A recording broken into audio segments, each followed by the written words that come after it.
నిజాం చాలా మంచోడు అని అంటుంటారు కదా, మన నిజాం చాలా మంచోడు చేసినటువంటివి ఇవి.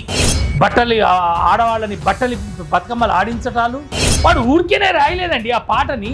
బండెన్క బండి గట్టి 16 బళ్ళు గట్టి ఏ బండే వస్తావు కొడకో నైజాము సర్కరోడా నాజీల మించినవురో నైజాము నా జీల మించినంటే నాజీస్, జర్మన్ నాజీలు, వాళ్ళని మించిపోయినావురా నా కొడకా నువ్వు.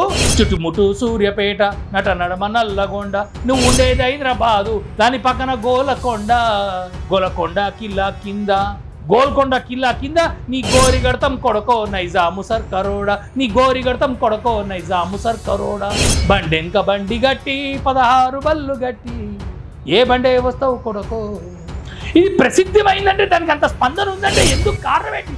తెలంగాణ ప్రజలు మగ్గిపోయినారు. వాళ్ళ యొక్క ఆక్రోశాలు, వాళ్ళ యొక్క హృదయ విదారకమైనటువంటి వాళ్ళ ఆక్రందనలకి ఫలితం ఈ పాట. దీనిలో వాళ్ళకి ఇక్కడ ఉన్నటువంటి సామాన్య ప్రజలకి ఈ నిజాం వ్యతిరేకత ఎంతగా ఉండింది అనేది మనకు అర్థం కావాలి. కానీ కమ్యూనిస్టులు దే హ్యావ్ డైవర్టెడ్ దిస్. ఇదంతా ఏంటంటే ఇదంతా సాయుధ పోరాటము, రైతాంగ పోరాటము, గాడిద గుడ్డు పోరాటం అని చెప్పేసి దీన్ని హైజాక్ చేశారు. కమ్యూనిస్టులు హైజాకులు చేసినటువంటి మేజర్ కుతంత్రాల్లో ఇదొకటి.